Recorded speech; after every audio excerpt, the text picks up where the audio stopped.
Hola, buenas tardes, amigos seguidores de medieval.cl y participantes también de estas jornadas de historia medieval. Saludos desde acá, desde Chile. Cuando son las 18 horas, vamos a comenzar con la segunda parte de la propuesta que nos hace Raúl Ceballos, que es sobre el Oriente medieval. La semana pasada ya lo presentamos a él, así que Raúl, te saludo. ¿Estás con audio? Sí. Sí. Bueno, te dejo yo para que nos inundes con tus conocimientos sobre Lejano Oriente. Muchísimas gracias. Bueno, muchas gracias a los que están conectados.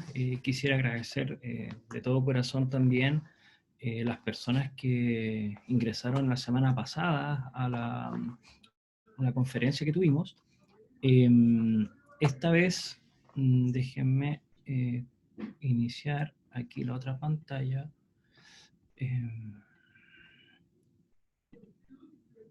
Ahora bien, ¿se ve la presentación?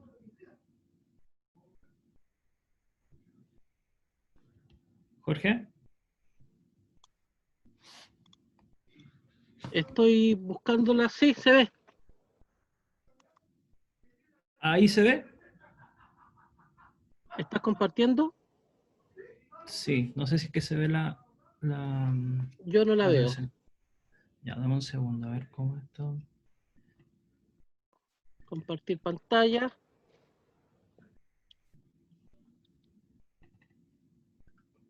¿Se ve ahí?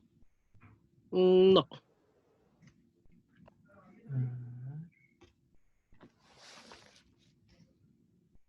Tienes que tú tratar de compartir mi pantalla, yo no Sí, la tengo la propuesta que opción. nos hace. Deja ver el fanpage.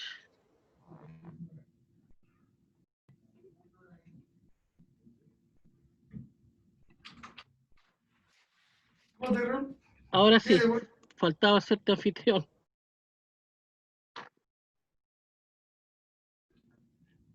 ¿Ahora sí?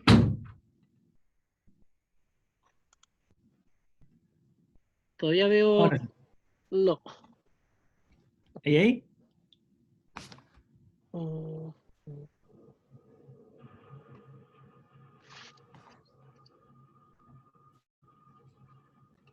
Recién estaba compartiendo tu pantalla.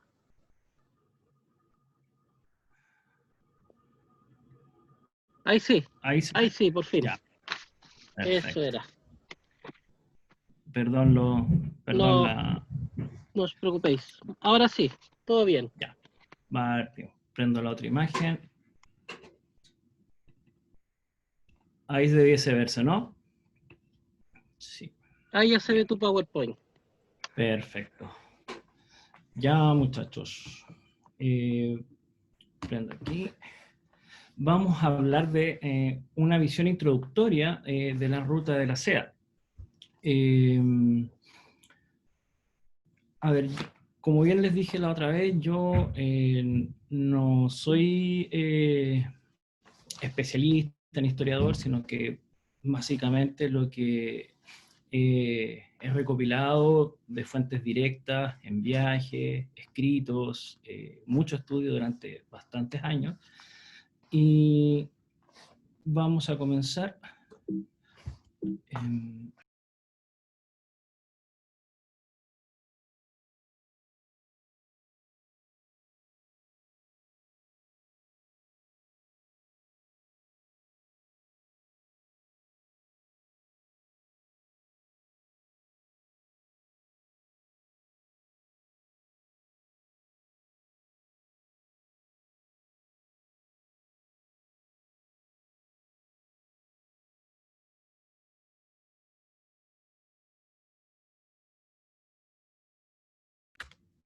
¿Se me escucha ahí?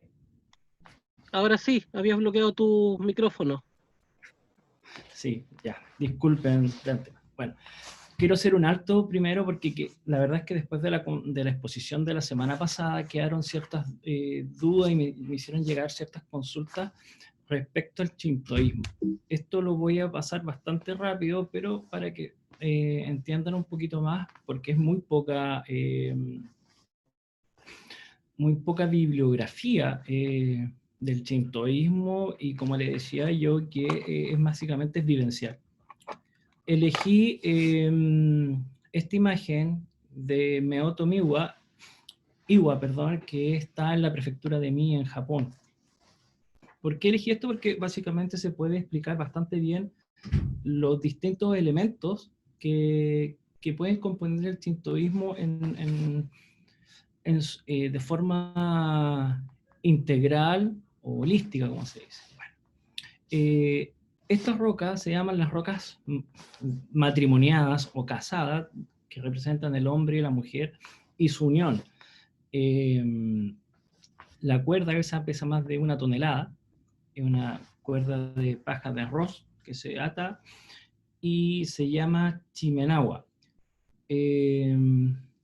Cada roca se supone que un dios desciende y se hace del espíritu de esta roca en tiempos ritualísticos y se pasa a llamar Iwasaka. Y en especial en Meoto Iwa, la diosa que está a cargo es la diosa de los alimentos, que se llama Miketsu, y que básicamente aglomera muchas ofrendas de este tipo y a ver, claro, ya, se ve bien, me imagino. Lo que pasa es que estoy en el trabajo y tengo mucha latencia de internet y a veces como que se escucha y veo medio borroso. Espero que ustedes lo estén viendo bien. No tengo el retorno de audio, así que si es que alguien que me avise. Bueno, las oraciones, como habíamos dicho anteriormente, se llamaban noritos. Y los noritos están compuestos de kotodama. Y kotodama se llaman palabras secretas. Y dicho esto, una vez pronunciado las palabras secretas, uno podía llamar a los dioses celestiales, que se supone que se juntaban a escuchar, y los dioses terrenales subían a las montañas y escuchaban esta oración. ¿Ya? Y aquí podemos dividir 3 grandes espacios dentro de la religión shintoísta. Katamagahara, que es el dios, que es el elemento celestial. Natsukuni, que es el elemento de lo humano. Y Yomi no Kuni, que vendría a ser el reino de los infiernos. Eso quería explicarle en base a una pregunta que me llegó, y bueno, nunca está de más solucionarla. Bien, entramos ya de plano. Quiero hacer el spoiler que yo no voy a definir Ruta de la Seda, ni voy a presentar el mapa de la Ruta de la Seda. ¿Por qué? Porque una reflexión propia, después de varios y de hacer algunos trayectos de la Ruta de la Seda hace como 10 años, es imposible, no imposible, pero es académicamente incorrecto, según mi punto de vista, dar una definición, y yo lo aglomero como una milenaria construcción cultural. ¿Por qué? Porque ya no solamente en la época feudal teníamos estas rutas comerciales, sino que ya viene del Paleolítico, los pueblos de Asia Oriental, que antiguamente se llamaba la ruta del lapislázuli, del algodón y la turquesa, y un poco antes del concepto de la ruta de la seda estaba la ruta del jade, que también ocupaba las mismas líneas de comunicaciones. Es más, como pueden ver ahí, es un dracma, ¿lo ven bien? Sí, es un dracma del tiempo de Alejandro Magno, y en ese tiempo se conocían como el país de los seres, China, y por lo que podemos ver ahí, vemos un elefante. Ya en esa época se tenía conocimiento de China, básicamente también de la India, y una importantísima relación comercial. Pero la primera, podríamos decirlo, fuente que tenemos formal de la Ruta de la Seda es en el año 138, perdón, antes de Cristo, con Shang Qian, que era un explorador y diplomático de la dinastía del emperador Han. Esa es la primera vez que nosotros tenemos ya bien documentado lo que era la Ruta de la Seda en cuanto a sus dimensiones y su intrincada vía de comunicación. Bien, acá estamos viendo el mapa de Ptolomeo del siglo II, si no mal recuerdo.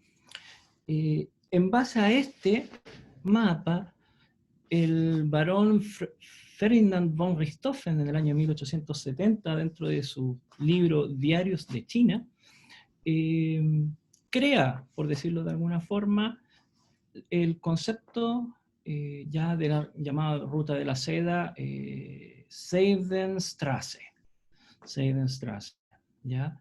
Y ahí se pueden ya contabilizar más de 7.000 kilómetros de rutas comerciales, ya sea por mar, ríos y por tierra, dentro de las caravanas, ¿ya? Aquí no solamente se comercializaba seda, sino que pues, teníamos oro, perfumes, textiles, muchos textiles, especias, marfil, cristal, muy importante, ¿ya? Comentábamos entonces que tenía muchas variantes y también obviamente asociada a los peligros tanto de piratas o de asaltantes de caravanas. ¿Qué importancia también tiene la Ruta de la Seda? Valga la redundancia, fue la ruta de expansión de dos grandes religiones, el budismo y el islam.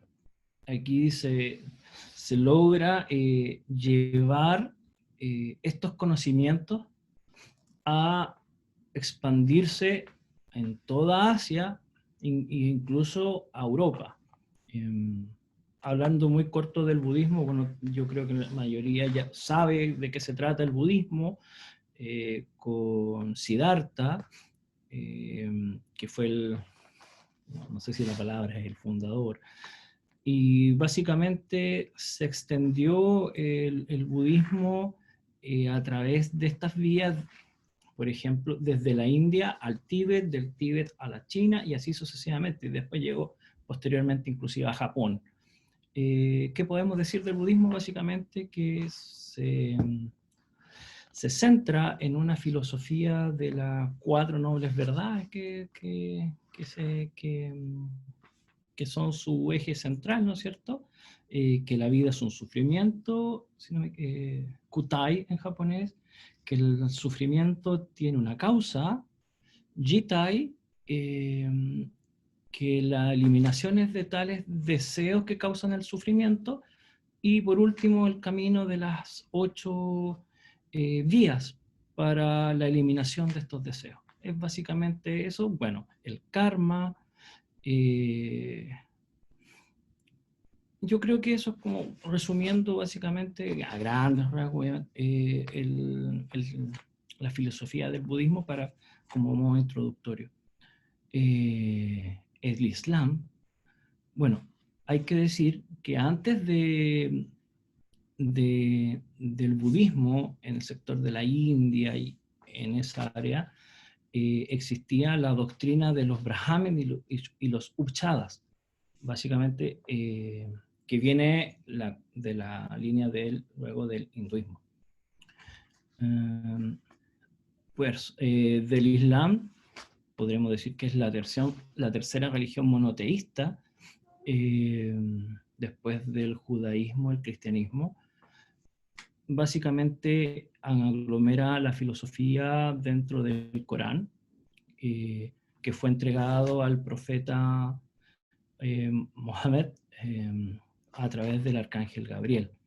¿Qué podríamos interesar más de de la vía mística del Islam, que es el sufismo, que tuvo mucha también influencia en la Ruta de la Seda, ya que hubo un sincretismo religioso importante dentro de los primeros ascetas del sufismo, y que posteriormente incluso llegaron a influenciar a Kublai Khan, al gran Khan de Mongolia. Bueno, les dije que no iba a mostrar básicamente lo que eran los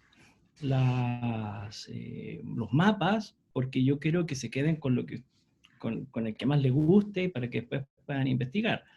Bueno, una de las grandes cartas, incluso cartas de navegación, fue el Atlas Catalán de 1375, que era una carta de navegación. El autor es anónimo, pero se le atribuye a un ilustrador de Mallorca y creador de instrumentos de navegación, un judío, Elisha ben Abraham Cresques, ¿ya? Él fue básicamente el que creó esta carta de navegación que a la larga fue muy difundida. Tenemos la topografía cristiana del siglo VI. Como ustedes pueden ver, la cosmovisión cristiana era la tierra era plana y rectangular. Esta topografía la hizo el monje Alejandro Cosmas. Si se ve bien, a ver, voy a dar aquí mi pantalla. El este se puede ver un paraíso dentro de un tabernáculo. Esa era la concepción cristiana.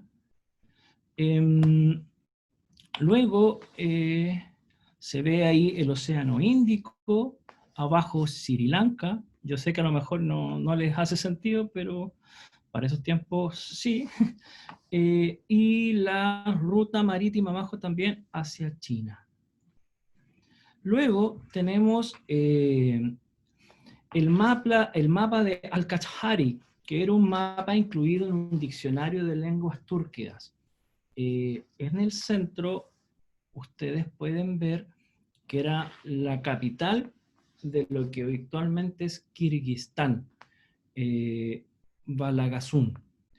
Lo interesante y que vamos a poder conectar nuevamente es que arriba se ve lo que vendría a ser Japón, llamado por ellos Cabarca, la península ibérica en el oeste y al sur Sri Lanka. Al este, la verdad es que no recuerdo muy bien qué era, pero si no me recuerdo, estaba orientado al mundo árabe. Y luego está el mapa amalgamado del Gran Imperio Ming. Este mapa lo mandó a confeccionar Kublai Khan en 1286, como bien dice ahí, y básicamente contemplaba de la península ibérica hasta Japón. Yo la verdad es que ahí no sé interpretar muy bien ese mapa, lo estudié bastante, pero aún así no lo entiendo mucho. ¿Cuál error tuvo? Es que la verdad es que las cuadrículas geográficas no se respetaron, porque este mapa básicamente fue para colocarlo como fondo de pantalla en los salones imperiales de Mongolia. Bueno, otro más, Al-Idrisi, y aquí comienza la aventura. A lo largo del siglo XIII, como la mayoría debe saber, los que son estudiosos del área de la época medieval, los genoveses y los venecianos eran unos terribles competidores y unos feroces comerciantes, y la verdad es que se hicieron las batallas entre ellos, tanto en el nivel comercial, militar, naval. ¿Y por qué? Inclusive por el control de la ruta de la seda, para poder tener más influencia en el mundo cristiano y poder conectarlo con el occidente, con Oriente, perdón, con este mundo de los seres.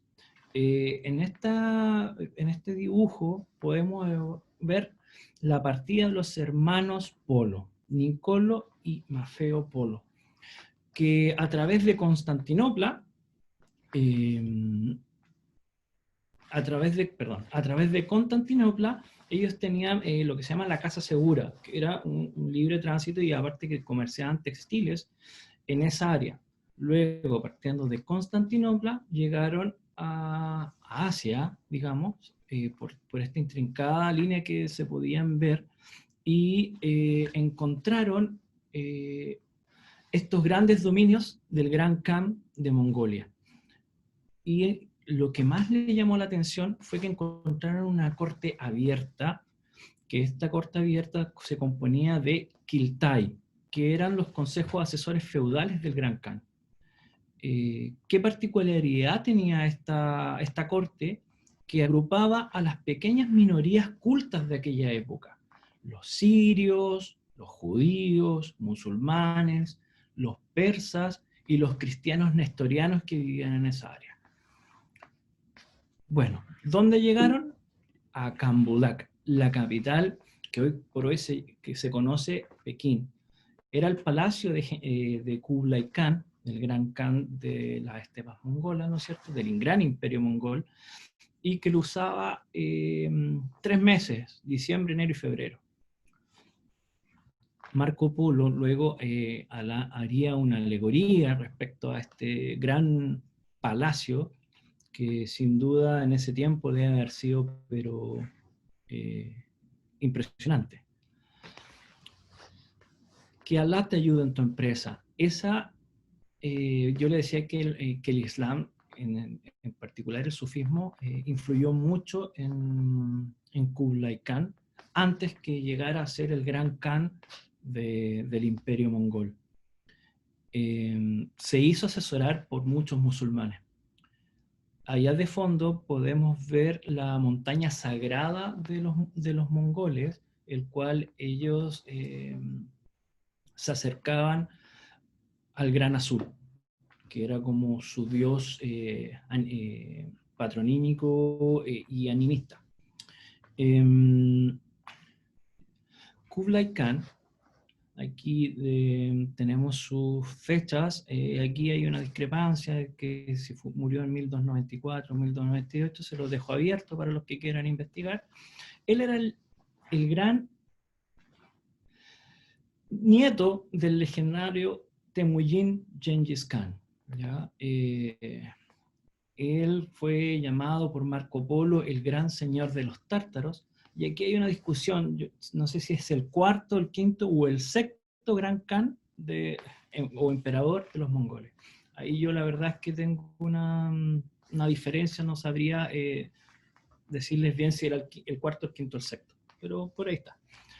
Bien, él fue hecho Khan en 1256, ¿sí? Y él fue el fundador de la dinastía Yuan en el 1271, logrando mantener bajo su imperio a coreanos, chinos y mongoles. Se podrán imaginar la vasta extensión del imperio. Kublai Khan tuvo que asegurar su imperio desde muy joven, por luchas intestinas familiares. La primera fue la guerra civil de Tuluir, que fue con su hermano Arik Böke, y luego, cuando ya él se posiciona como gran emperador de los mongoles, fue de la rebelión de su tío Nayan. Él salió con otro familiar de Kublai Khan que vivía en ese tiempo, o sea, en el tiempo actual es Turquía, y se alía en una empresa bélica cristiana. De hecho, en los estandartes es la primera vez que hay un choque entre mongoles de ese imperio con el cristianismo.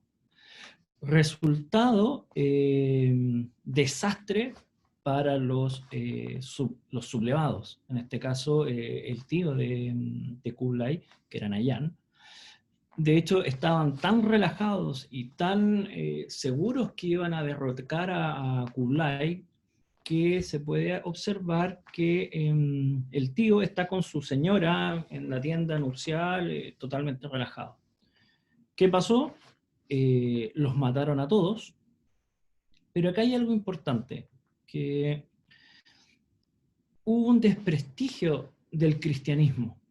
obviamente por la derrota, y que un cristiano haya traicionado al gran emperador Kublai Khan. Entonces aquí se empezó a generar una especie de división y alejamiento y desprestigio y una incredulidad respecto al cristianismo. Ahora bien, en ese tiempo ya estaban los hermanos Polos, recuerdan que hicieron el viaje, y le preguntan a Kublai: oiga, emperador, ¿le gustaría bautizarse? Y Kublai respondió: existen 4 profetas en esta tierra adorados, de modo que todos los hombres le rinden homenaje a ellos. En esas cortas frases, él decía que a Jesús, a Mahoma, a Moisés y a Sagamoni Burkán, que era, que era el dios de los paganos en las estepas, se le podía rezar indistintamente según las necesidades propias. Es un poco lo que vimos en Japón la semana pasada. Y él, obviamente, le rezaba a todos. Pero bueno, Kublai, sí, como era muy abierto a las religiones, dijo: perfecto, traerme 100 monjes y agua bendita para que ellos vengan a explicarme por qué yo debería de creer en Cristo y dejar de creer en otras religiones. Ahí podemos ver la solicitud formal de carta sellada que le hace a los hermanos Polo para que se lo lleve al sumo pontífice cristiano. Acá hay algún detalle súper interesante. A pesar de que fueron momentos muy violentos de la conquista de Kublai Khan, se instauró lo que se llama la Pax Mongólica, que yacía desde el mar Rojo, al mar Caspio, a China, y desde Siberia a Birmania. Ese era más o menos el gran, si ustedes dan cuenta, es toda Asia, la gran red de la Pax Mongólica. Bueno, aquí en este dibujo, Kublai Khan le entrega una tablilla de oro a los hermanos Polo, que era básicamente el reconocimiento de una misión diplomática y que tenían carta abierta y podían ser ayudados en toda la área de las rutas comerciales de la ruta de la seda. ¿Qué otros hitos importantes hizo Kublai Khan? Esto vamos a hacer un paréntesis para que se entienda bien. Dejamos a los hermanos Polo congelados, mientras ahí están recibiendo la carta, están congelados. Y ahora los quiero llevar a qué otras cosas importantes hizo Kublai Khan en la ruta de la seda para que fuera tan grandiosa y eficiente su gestión. Bueno, primero que todo, por el vasto y extenso territorio, 7.000 kilómetros aproximadamente, hizo mensajería por postas. O sea, mandaba sus correos por posta hasta llegar a los sitios comerciales o sus dominios del imperio. Otra cosa interesante es que guiaba a los viajeros y a sus mismos emisarios por árboles. Entonces hizo plantar árboles en muchas partes de la ruta de la seda. Y otra cosa interesante, que muchos de los viajeros se guiaban por petroglifos de la época paleolítica, de la prehistoria. Encontré unas fotos, pero lamentablemente no estaban en buena resolución como para haber podido presentárselas. Pero si ustedes buscan, quizás pueden encontrar y pueden ver, eran piedras gigantes y tenían ahí y ellos se veían, eran guías en los cuales decían, por este lado, porque era muy fácil perderse, aún más en el desierto. También crearon el sistema del pago y el recibo para que fuera, para inclusive evitar estas grandes aglomeraciones de dinero en las caravanas. Habíamos conversado que había mucho piratería y mucho asalto por las grandes cantidades de bienes y dinero que transitaban.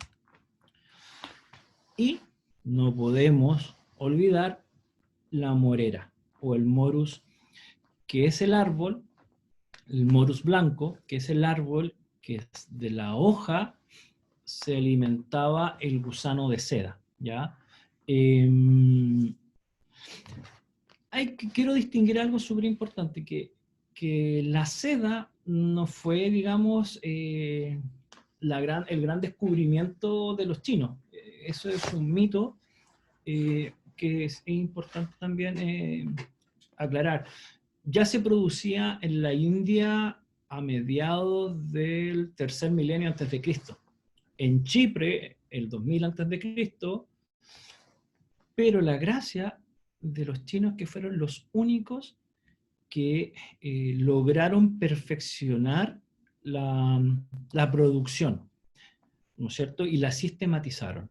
En cuanto a la engorda de un gusano, que podía en un mes crecer 10.000 veces su peso original y eventualmente poder obtener de los capullos más hilos de seda, los cuales necesitaban una temperatura constante, porque si cualquier hongo llegaba a invadir este producto, lo liquidaba per se. Esto ocurrió ya, esta sistematización, el año 2700 a.C. Entonces, ya en esa fecha teníamos producciones de seda. Pero esta morera blanca, no solo servía para alimento del gusanito de seda, sino que también para hacer el papel moneda. Eso, entonces, de la misma corteza del árbol se empezó a generar el papel moneda, que era obviamente un tipo de cambio. Descongelamos los hermanos Polo. Ya, descongelamos los hermanos Polo y llegaron a Venecia y luego a contactarse con el Papa Gregorio X, el cual le entregan la carta sellada de Kublai Khan solicitando ¿se acuerdan? Los 100 sacerdotes, los 100 monjes, perdón, y el agua bendita. Gregorio lo recibe y acá aparece un caballero, Marco Polo. Aquí se inicia el viaje de Marco Polo. Lamentablemente no pudieron encontrar los 100 monjes, sino que solamente 2, y me imagino que llevaron un botellín de agua bendita, y se hicieron a hacer la ruta de la seda para volver a entregar estos testimonios de estos 2 monjes a Kublai Khan. Lamentablemente, en la mitad del viaje, por las inclemencias de este mismo, los monjes dijeron, hasta aquí nomás llego y me devuelvo. Así es que quedó el pobre Marco Polo solo y tuvo que, con sus grandes dotes lingüísticos y de cultura, lograr llegar a la corte del Khan. Bueno, Marco Polo, yo creo que la mayoría conoce un poquito de su historia, veneciano, que desde muy joven creció solo, ya que sus padres y sus tíos, sus familiares cercanos se dedicaban al comercio, y su madre murió también joven. Entonces él, dentro de toda su ímpetu, se empezó a iniciar en el tema comercial a través de las entregas textiles que tenían su tío y su padre. Su viaje a Asia comienza en la diapositiva anterior, ¿no es cierto? Aquí, en el 1271 hasta el 1295, ¿ya? Estando dentro de este periodo de tiempo, 17 años en la corte de Kublai Khan en China. 17 años. Todo esto está registrado en el libro segundo los viajes de Marco Polo.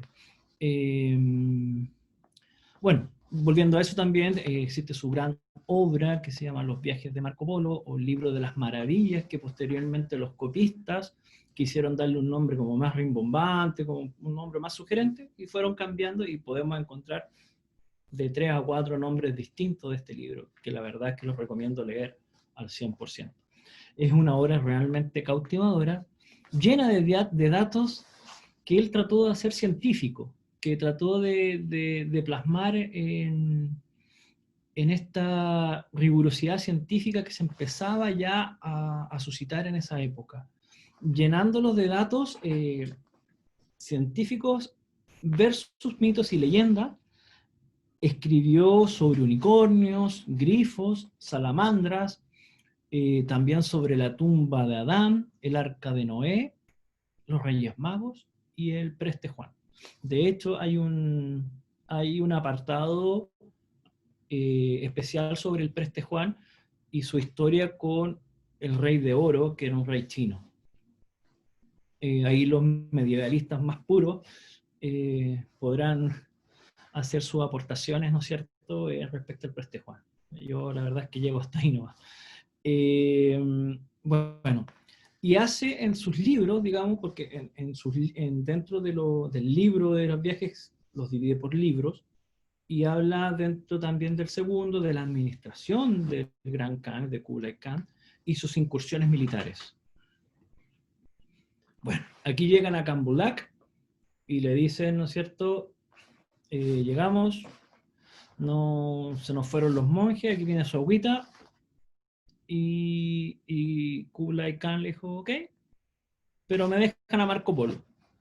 Y Marco Polo, por sus dotes, como dije anteriormente, lingüísticos, de cultura, y la verdad es que él tenía una capacidad diplomática bastante mayor para aquella época, lo cual lo hizo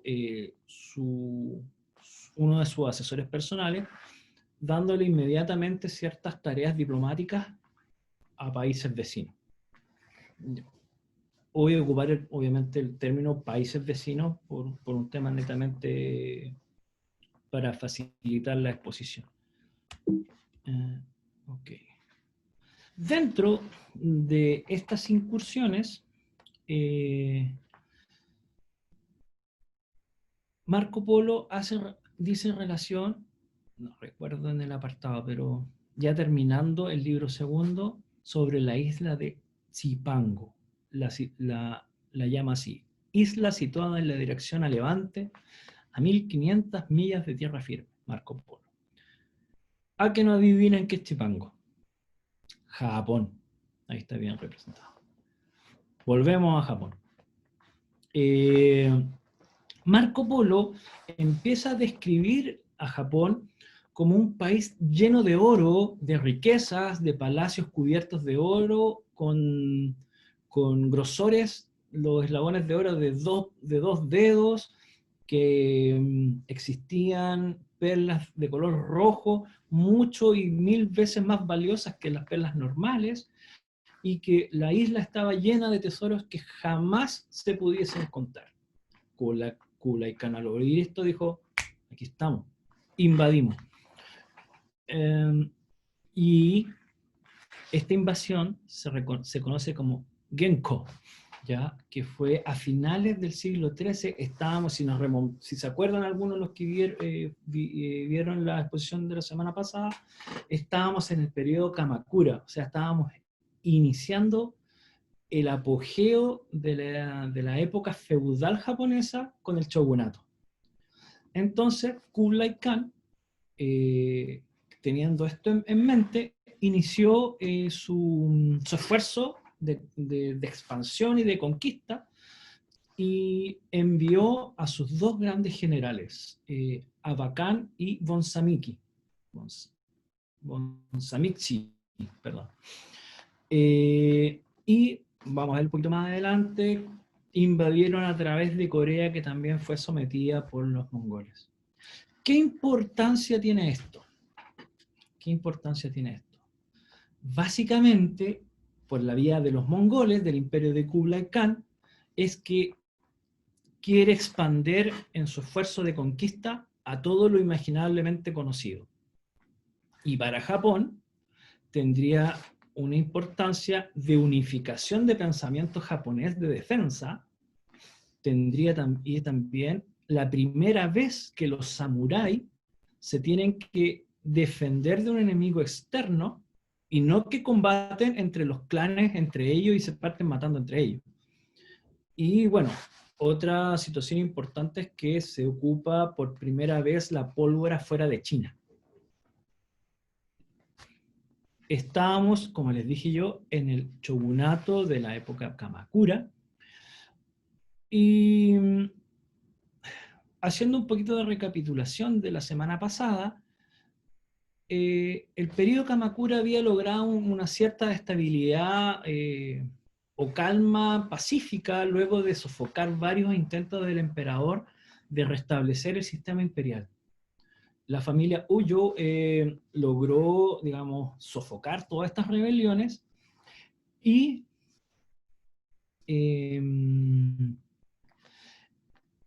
este periodo tuvo una, ¿cómo podríamos decirlo?, importancia porque ellos ya tenían misiones diplomáticas con la China de la dinastía Song, que fue la que posteriormente Kublai Khan destruyó para hacer la dinastía Yuan.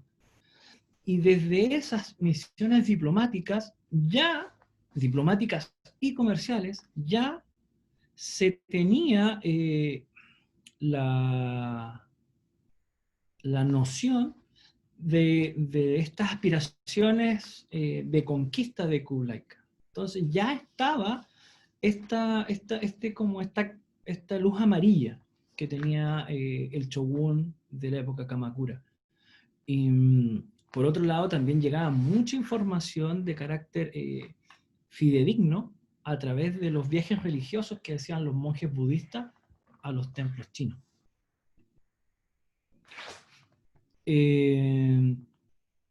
Antes de la invasión propiamente tal, Kublai Khan, dentro de su modus operandi, enviaba cartas como notas diplomáticas a los reyes que él iba a invadir.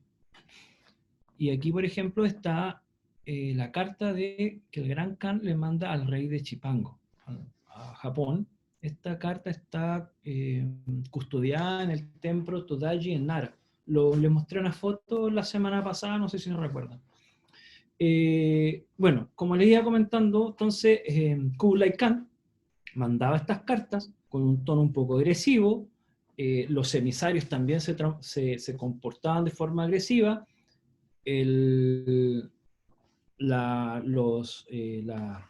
los reinos que eran huéspedes de estos emisarios, había un altercado, ¿no es cierto?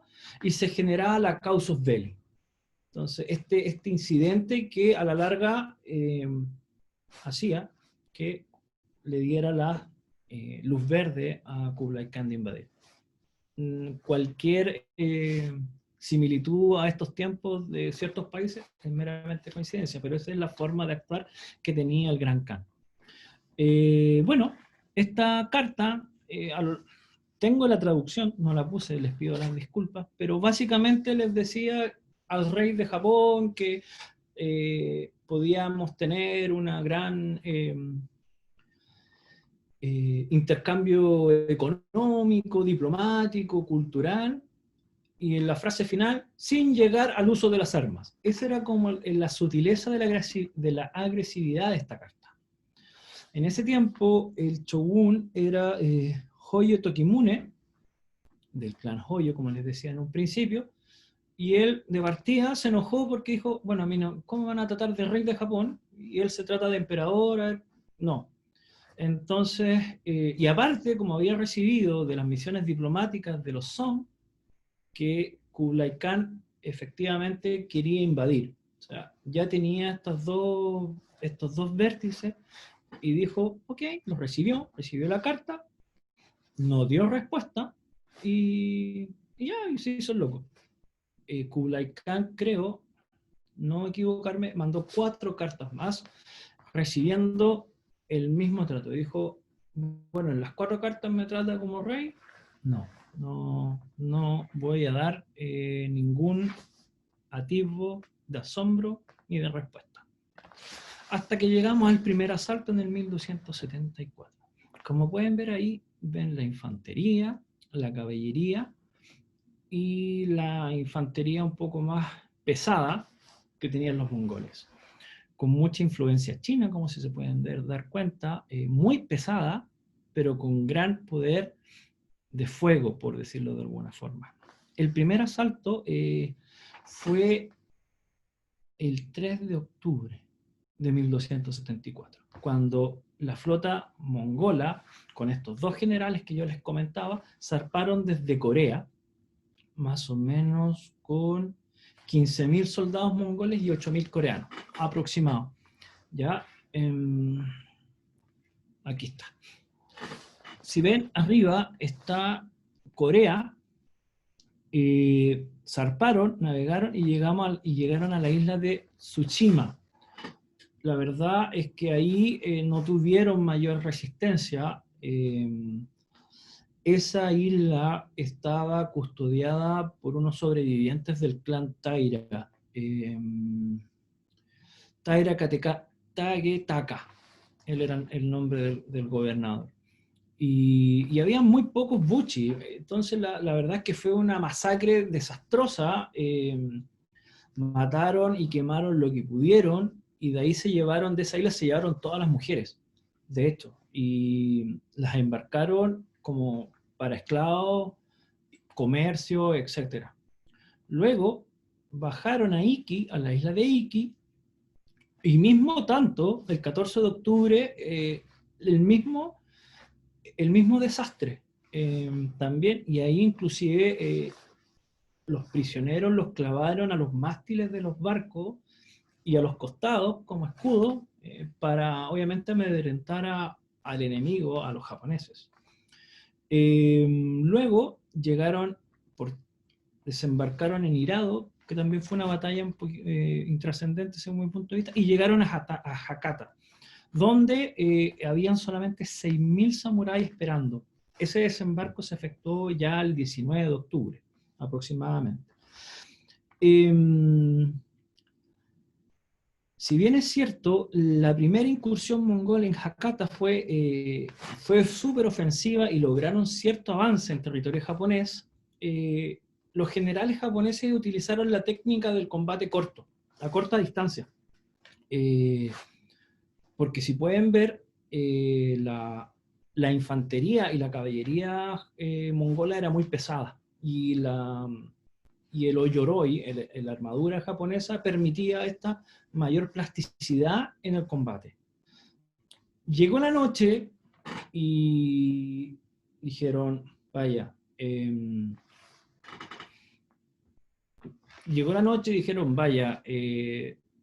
retornemos a los barcos, es un lugar más seguro, y no nos exponemos a emboscada o alguna incursión japonesa. ¿Ok?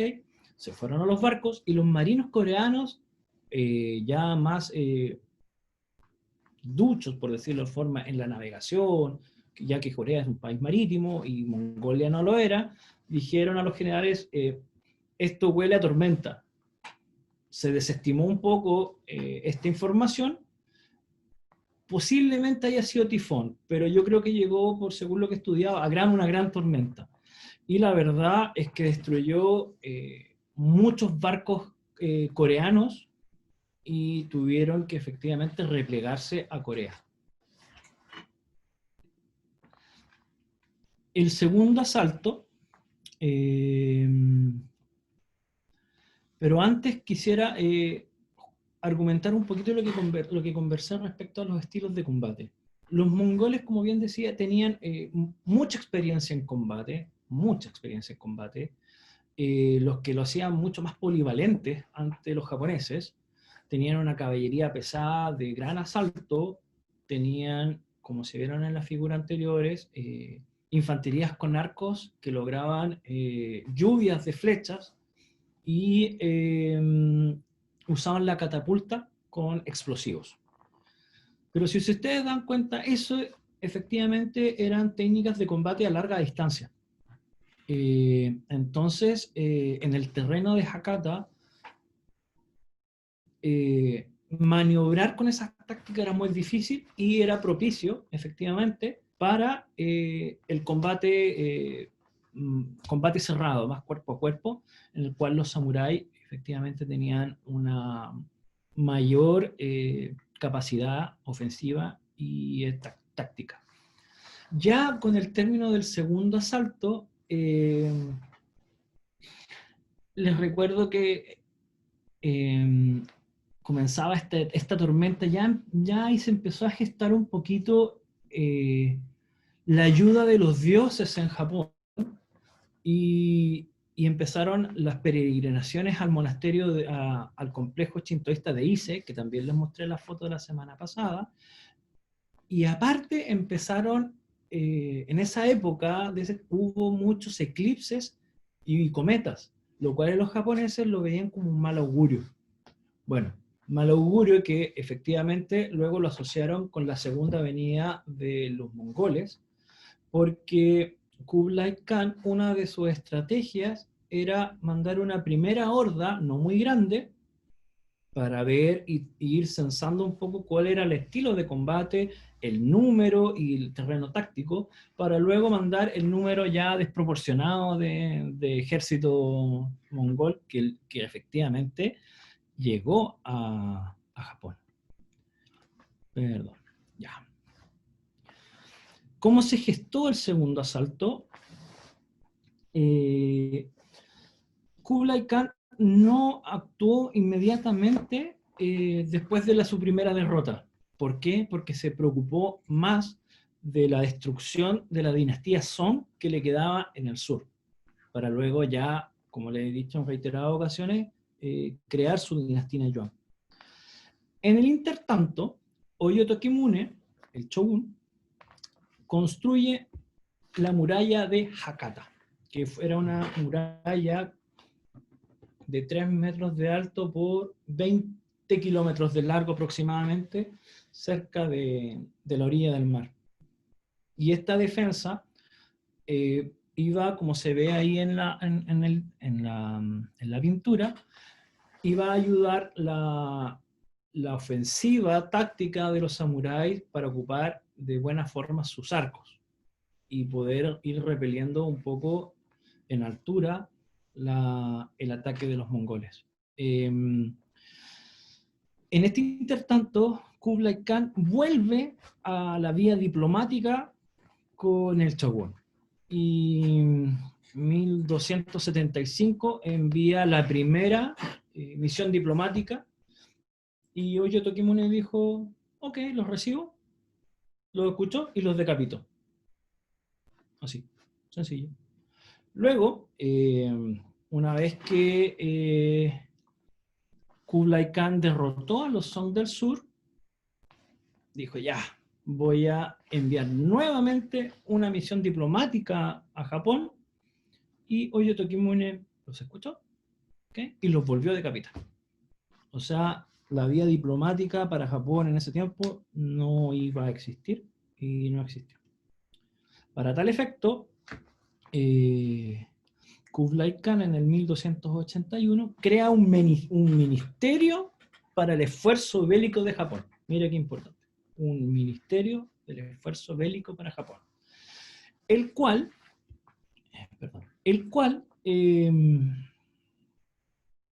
a Corea le solicitó construir 900 barcos. Y a la ya conquistada Song del Sur, más de 600 barcos. Lo cual, con los que ya habían, se generó la flota naval más importante de la época. Nunca antes vista, con una cantidad de soldados que yo creo que en esa época no se había visto jamás. Volvemos al mapa, pero tiene algunas diferencias, como se pueden ver. Kublai Khan generó dos divisiones, la división Corea y la división China. La división Corea debía haber esperado en Iki, si ven la isla, debía esperar a la división China para poder invadir en conjunto Hakata. La división coreana, con generales mongoles, no quisieron esperar, invadieron Tsushima, luego Iki, de forma directa, para luego invadir Hakata, no llegando a la división china aún. Obviamente, Japón, los samuráis ya sabiendo que obviamente sí o sí después de estas afrentas del Shogun iba a llegar la invasión japonesa, mongola, se alistaron. Obviamente, por motivos claros de superioridad numérica, Tsushima y Iki cayeron rápidamente, y en Hakata lo estaba esperando esta gran muralla. Entonces se enfrentaron, las hordas mongolas empezaron a retroceder y volvieron a los barcos. Cuento conocido, ¿no? Volvieron a los barcos, pero esta vez esperaron ahí, pero un general samurái, Michiari, con 30 buchis, con 30 guerreros japoneses, se embarcan en pequeñas embarcaciones muy polivalentes, muy chiquititas, y parten navegando hacia estas grandes embarcaciones mongolas. Los generales mongoles dijeron, oh, estos se vienen a rendir, no sé, están locos. ¿Y qué pasó? Los decapitaron a todos. Me refiero a los japoneses, se subieron a los barcos mongoles y decapitaron a cuanto mongol, coreano, chino encontraron. Ante esto, los que sobrevivieron volvieron a Hirado. Volvieron a Iki y esperaron a la división china, que ese era el plan inicial, para volver a atacar a Hakata.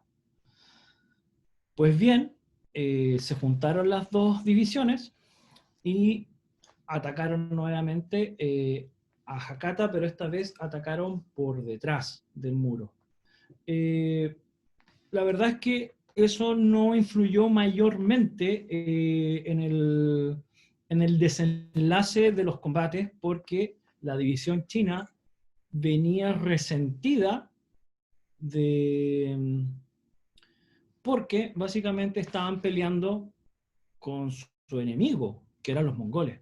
Entonces hubo una especie de sediciones y tradiciones o falta de motivación en el combate que redundó en que no pelearon con la fiereza que debiesen haber peleado, y obviamente, y después, por parte de esto, tuvieron que volver a replegarse a los barcos, y aquí ocurrió nuevamente lo imprevisto, que esta vez no fue tormenta, esta fue un tifón, y aquí Marco Polo lo retrata así. Este tifón fue, la verdad, que devastador para la flota naval mongola, perdiendo la división coreana el 30% y la división china el 80%. O sea, de los 4.000 barcos que invadieron Japón, a Corea llegaron 200. Y de aquí se acuña el término kamikaze, que vendría a ser el viento divino, que reafirmó a los japoneses que eran la nación elegida por los dioses. Y para, no se cansa ver bien, pero lo quise exponer así completo, así de largo. Este es el Moko Churai Ekotoba, que es la ilustración de la invasión mongol. Esa es la traducción. Que lo mandó a hacer Takesaki Tsunoyaga, más que nada para él, era un general samurái, para él demostrar su valentía, su honor, pero gracias a esta egocéntrica iniciativa, pudimos hoy por hoy conocer ciertos pasajes de la guerra contra los mongoles, y a esto si lo sumamos los pasajes del libro segundo de los viajes de Marco Polo. Entonces hay fuentes que realmente relatan la historia de esta guerra japonesa-mongola. Bueno, y para ir finalizando, el final del viaje, perdón, y el comienzo de una leyenda. ¿Qué quiere decir esto? Volviendo ya de los combates y de las distintas incursiones militares, Kublai Khan le pide a Marco Polo un último favor, o una última empresa, que le encarga, perdón, el traslado de la princesa Kokachin, que era una princesa mongola, que quiere decir la princesa azul, la dama azul o la dama celestial, la cual fue enviada a Persia a matrimonio. Esta es una historia muy poco contada, muy poco documentada, pero eso ya es otra historia que seguramente, si Dios quiere, en algún momento se las podré contar. Muchas gracias, con eso termino la presentación. Gracias, Raúl. Muy buena tu presentación, muy completa y bueno, ahora vamos a dar la palabra a la gente que está aquí en esta plataforma y a la gente que está también en Zoom. Como ya saben, entonces, levantar la manito o levantar el dedito quien quiera comentar. Si es que hay alguien que quisiera aportar en algo.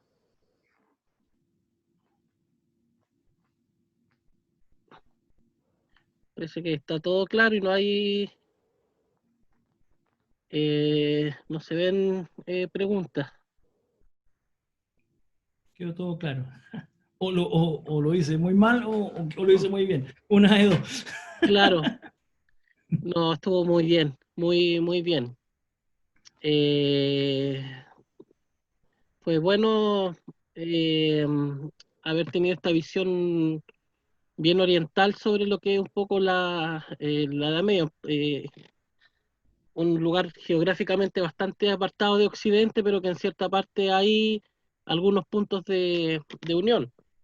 Por Exacto. ejemplo, en algunos, bueno, quizá alguien más que maneje historia antigua, ahí están levantando algunas manos, aprovechando que está la profesora Marcela acá también, que es más de historia antigua. Yo tuve clases con un señor que se llamaba de apellido Bancalari, en un magíster en historia que hice, que es muy experto en tema de Roma.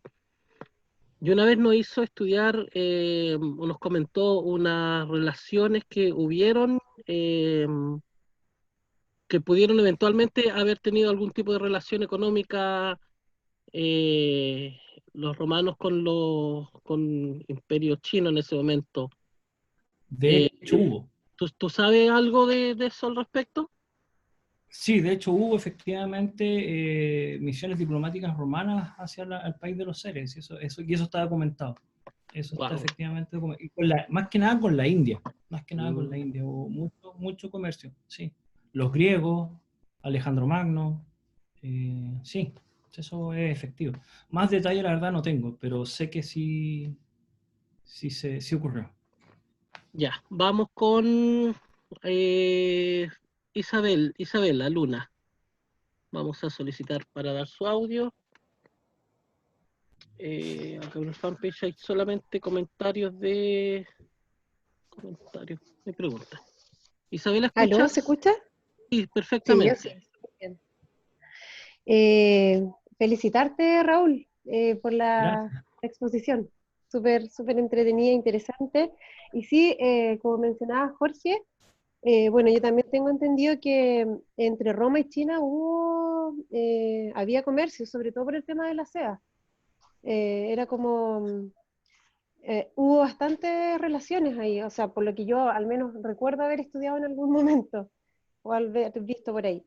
Y no, más que nada destacar que, bueno, si bien no se habla mucho del pueblo mongol en sí, pero yo siento que igual ellos tuvieron un gran protagonismo en toda esta época y en en toda esta zona, porque generalmente se habla de Roma, se habla, ¿no es cierto?, del imperio griego-romano, o sea, siempre estamos hablando como de las grandes potencias, ¿no es cierto?, de estas culturas antiguas, em, pero yo creo que el pueblo mongol igual tuvo una gran influencia en todo este Oriente Medio, en Asia Central también, ¿no es cierto? Fue como, yo creo, muy importante y también, bueno, sirvió para que esta ruta, ¿no es cierto?, facilitara también la relación entre distintos pueblos y se generara, como tú mencionaste en un principio, el tema de la cultura, o sea, también esta cultura se volvió multicultura.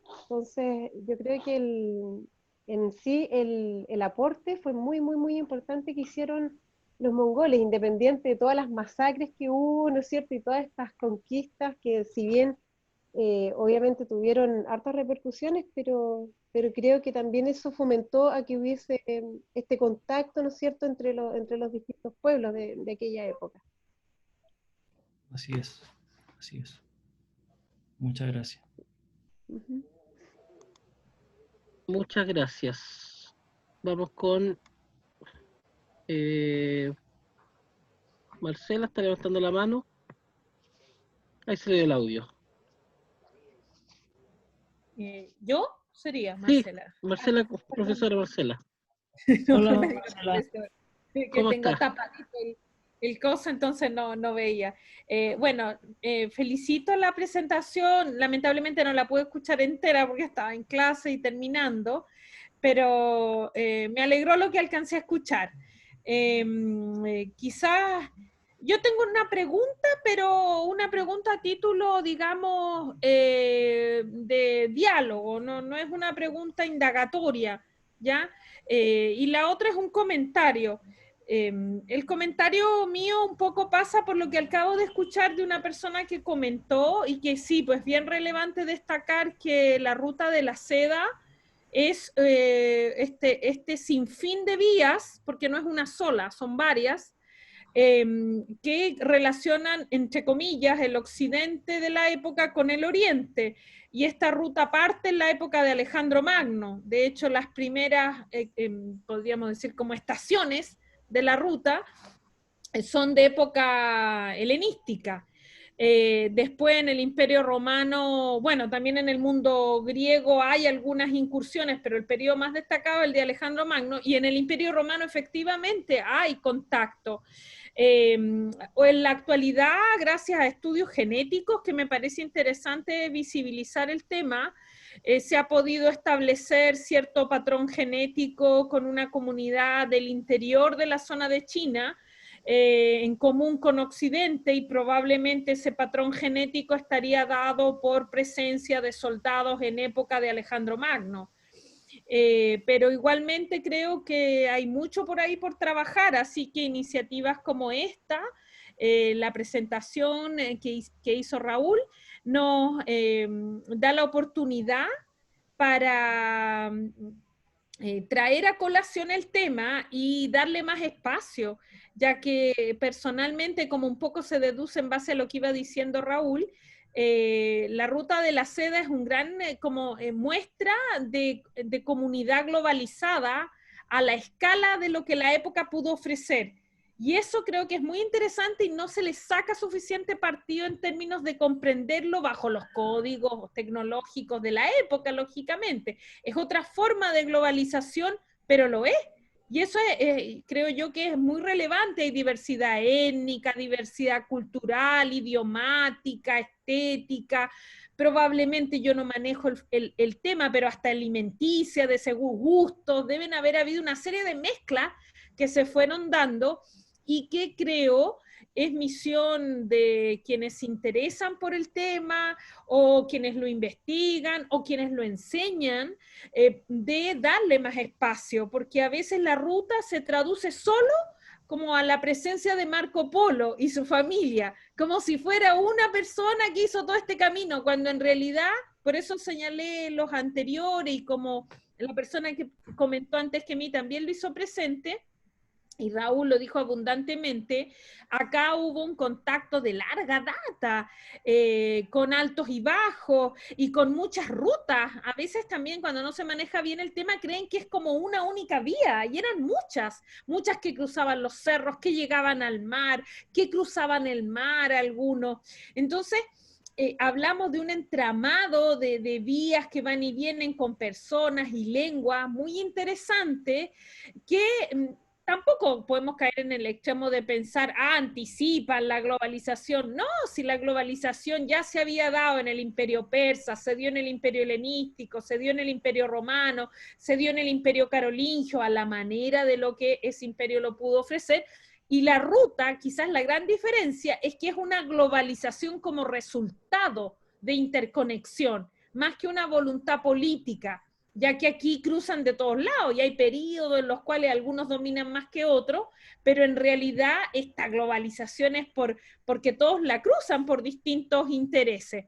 Entonces, a mí me parece bueno, solo queda felicitar a quienes se interesan por el tema y quieren compartirlo, como en el caso de Raúl, y me alegra que a otros les despierte curiosidad.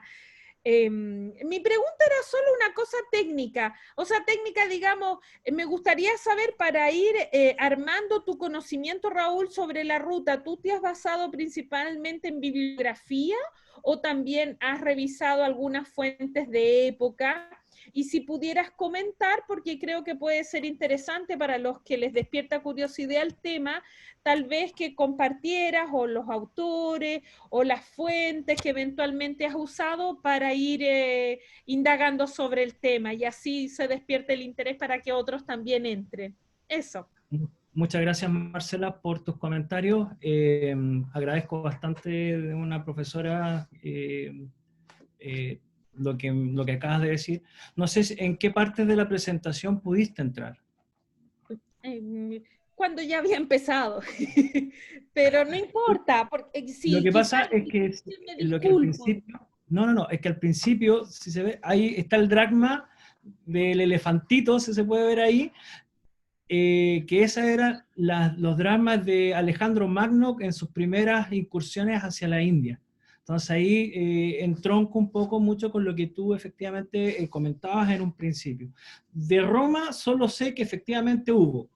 No alcancé, la verdad es que no manejo mucho y no quiero meterme ahí porque sería irresponsable responder sobre ese tema, pero sé que sí hubo, eso sí. También comentaba que la primera vez que se documentó esto fue en el 138 a.C. por el embajador chino de la dinastía. Por otro lado, ¿cuáles son las fuentes? Bueno, hay hartas fuentes japonesas de autores japoneses que lo tratan. Bueno, también me basé mucho en el libro de los viajes de Marco Polo, que también lo tratan de forma bastante entretenida, muy general, un poco sesgada a la visión mongola, pero y de evidencial que efectivamente yo recorrí parte de la ruta de la seda, como decía al principio, hace 10 años atrás, y fui indagando un poquito algo temas más vivenciales, como también en la reunión pasada comentaba cuando vivía en Japón, y ahí yo les comentaba un poquito también algo de comentarios como de aportes míos, así como sin ser historiador ni profesor de historia, pero la verdad es que todas estas conferencias han sido vivenciales. Pero qué bien, me parece súper bien eso, porque yo la verdad es como uno no va, al menos no es mi estilo, de ir a averiguar como el currículum de la gente. Cuando el tiempo lo permite, escucho, y porque hay temas que enseño, de hecho, en historia medieval, incluso yo hablo de la ruta también en historia antigua, y como que esfuerzo el tema, porque me parece que es relevante visibilizar lo que era lo que decía. Y si tú pudiste conocer más desde el punto de vista vivencial, bien, porque yo por lo menos no sabía, ya que no conozco la bibliografía, que los japoneses, por ejemplo, lo estudien mucho. Puedo hipotizarlo, porque en algún momento en mi vida, cuando yo hice el doctorado, mi mejor amiga en la época del doctorado era una japonesa, haciéndolo en historia antigua también en Italia. Entonces, algo de experiencia respecto a la curiosidad que tienen los japoneses por la historia de Occidente o por eventualmente etapas importantes, la tienen. súper fuerte, y qué bueno saberlo, que en parte tu conocimiento fue desde esa experiencia personal, y que bien que me hiciste notar esa parte, porque yo no la alcancé a ver, yo entré justo después cuando estaba el mapa. Quizás solo puedo agregar un dato que puede ser interesante como diálogo, y es que, a ver, hasta los años 50, 60, en la historiografía y en general respecto a la antigüedad clásica, había cierto consenso en estimar que las relaciones con China nunca se habían dado. Ya, ese era más o menos como el dato duro. Y desde los años 60, 70, y gracias a los estudios genéticos, se fue abriendo un derrotero ahí de que parece que tal vez se conocieron. Y ya en los años 90, yo lo recuerdo porque es la época en que yo realizaba mi doctorado allá en Italia, ya era Vox Populi en Europa, que puntualmente me acuerdo un dato que puede ser súper interesante para este caso, porque además tiene que ver con el nombre de la presentación. La seda, los romanos la habrían conocido a través de los chinos y mediante la ruta. No sé los detalles con especificidad, pero sí recuerdo cuando yo un poquito conocí el tema a través de un curso incluso, y con diapositiva, o sea, todavía con otra tecnología, para mí fue como una revelación, estoy hablando de los años 90, porque yo traía la idea, y que quizás muchos tienen o sospechan, de que no, los romanos nunca supieron de los chinos.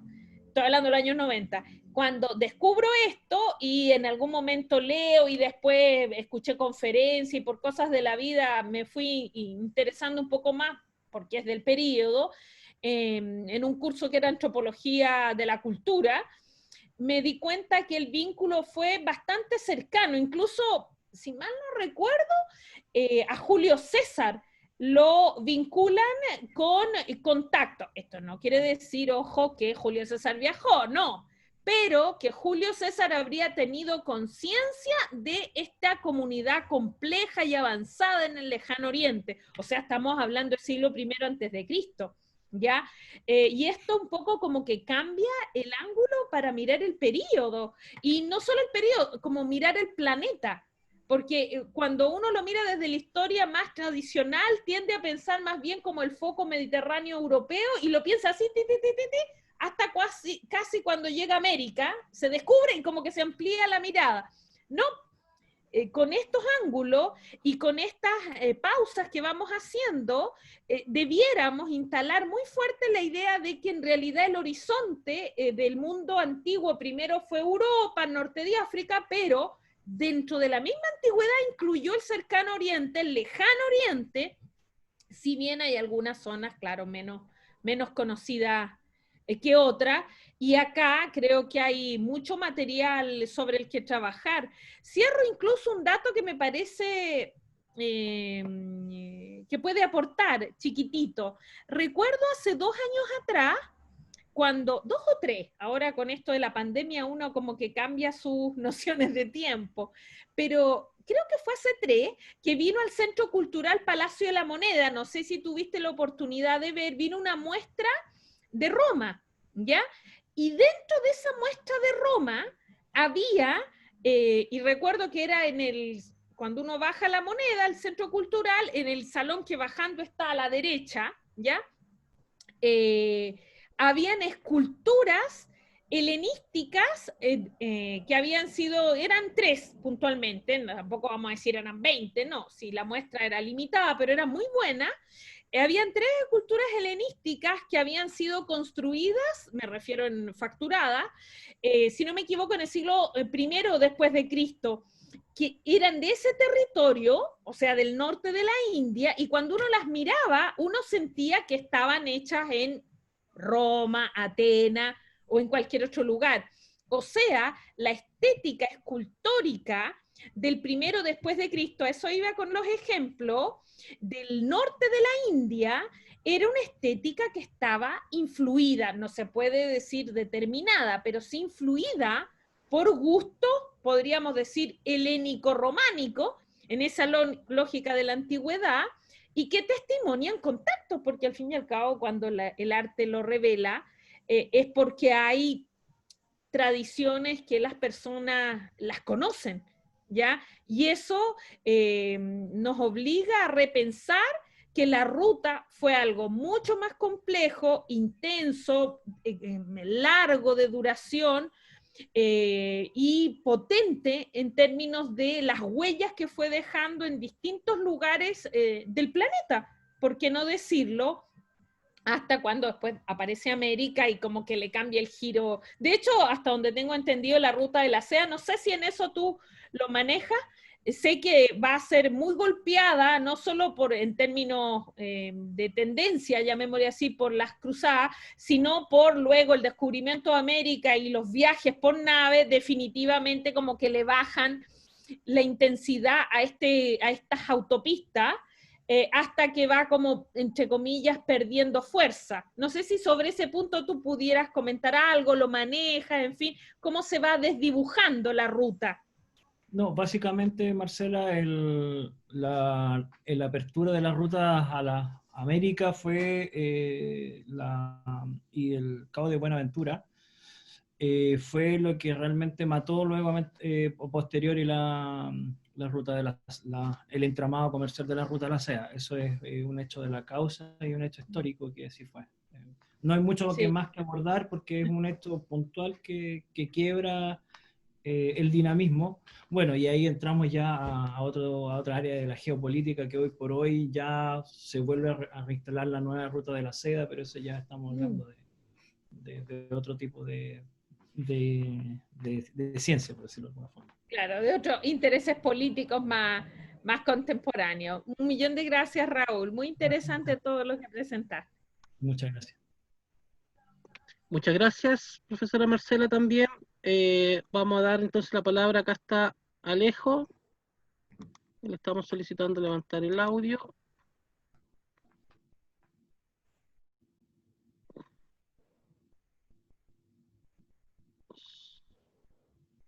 Alejo, ¿escuchas?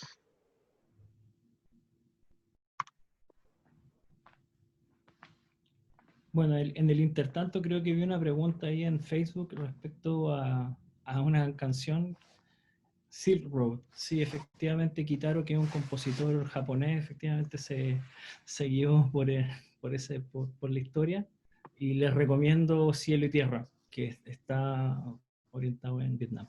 Eso, dato musical. Genial. Alejo, ¿escuchas? Sí, escucho. Ahí recibí el audio. Bueno, Raúl, primero buenas noches. Buenas noches. La verdad que es fantástico todo el relato que has desarrollado desde el inicio hasta el final. Te quiero preguntar por ahí si en esos combates navales que se desarrollan entre mongoles, digamos, y lo que son japoneses, digamos, se usaron esos barcos tortugas que habla por ahí alguna bibliografía, barcos tortuga coreanos, creo que son. Eso como pregunta bien puntual.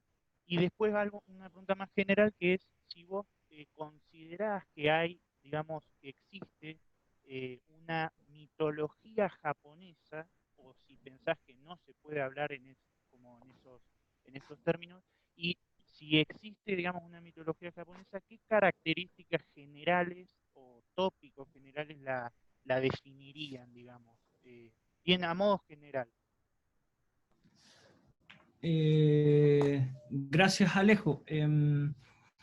A ver, respecto a tu pregunta del el estilo naval, los barcos tortugas, por decirlo así, fueron muy relevantes muy a posterior, cuando en la época de la pacificación japonesa con Toyotomi Hideyoshi, cuando recién se inició la primera incursión hacia China, los chinos defendieron con ese tipo de buque. ¿Me explico? Sí, te escucho. Es bastante posterior, estamos hablando del 1200 al 1600 y tanto, y fracción. Entonces, y aparte que ese tipo de buque, por decirlo de alguna forma, no podía cruzar el mar japonés de ninguna forma por su construcción naval, por su forma. Era muy poco probable que haya podido cruzar el mar japonés, sin perjuicio que esa tecnología se desarrolló ya en el año 1600 aproximadamente. No sé si respondo con eso tu pregunta. Sí, clarificadores. Y tu segunda pregunta, ¿cómo podría ser?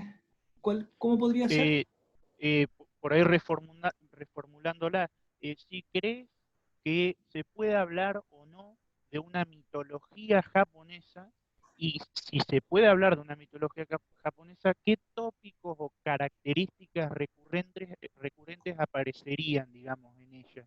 Es decir, sobre qué versaría, qué cuestiones, digamos, aparecen de modo como estructurantes. Iría más o menos por ahí la Sí, interrogante. te entiendo. A ver, el shintoísmo primitivo, la verdad es que no está bien documentado. ¿Ya? Vino a documentarse en el año 700 y tú puedes encontrar en el Kojiki y en el Nihongi, que son los dos grandes recolectores de la historia mitológica japonesa, por decirlo de alguna forma. Sí, los principios ordenadores de la visión de la religión o de la leyenda japonesa respecto a los dioses, a ver, se fundan o se funden, por decirlo, con un poco con el idea del confucianismo, con el cielo y la tierra, lo bueno y lo malo, esta dualidad que hablábamos la semana pasada, y hay un principio que es el Kuni Toko Tachi, que es el principio ordenador. De ahí nace todo, explota, y ahí empezamos a encontrar a Amaterasu, Izanagi, el matrimonio, y de ahí viene un pareón de dioses que son más de 8 millones, y la verdad es que no recuerdo mucho, pero como yo comentaba en un principio, o sea, la visión de los mundos en el shintoísmo se dividía en tres. El Takamahara, que eran los dioses, ¿no es cierto?, los celestiales, el Tenchi, el Nakatsu Kuni, que era el Nage o la tierra, y el Yomo no Kuni, que era el infierno. Esa era la visión general, podríamos decirse, de las leyendas, y de ahí nacen todas las deidades, por decirlo de una forma, Izanami, Izanagi, el matrimonio de ambos, Amaterasu, y así sucesivamente. Sobre y lo demás sigue lo mismo, las crónicas de Japón en el Kojiki, aparece Heida no Arane, que es como una mujer que es de la familia imperial, pero es más que nada de lo mismo. Creo que es eso. No Bien, sé. muchas gracias y muy claro quedó. Gracias a ti, Alejo. No sé si alguien más tiene alguna pregunta. Raúl, vamos a ir dando ya final a tu presentación. Te agradezco bastante el hecho de habernos compartido tantos conocimientos, ¿ya? Ahora, para despedirnos entonces, yo te voy a hacer entrega virtual de un certificado que creo se está proyectando, que más que nada algo simbólico por tu presentación en estas jornadas de historia medieval, ¿ya? Desde ya, bueno, ya te lo mandé al correo. Desde Sí, ya queda invitado para la próxima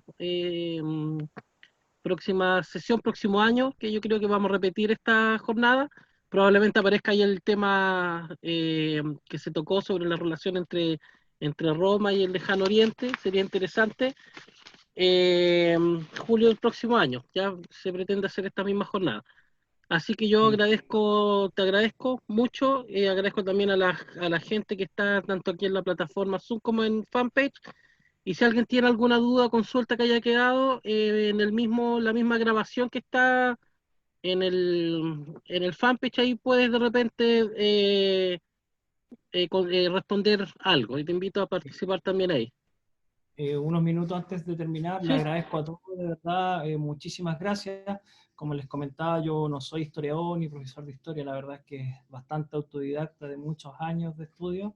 Y nada, muchas gracias, espero verlo el próximo año. Les voy a hacer una apología del shintoísmo y del budismo y para que entiendan el contexto japonés actual. Así es que nada, me despido, arigato gozaimasu. Nada, hasta la próxima, muchas gracias. a ti, Raúl, muchas gracias. Chao, chao.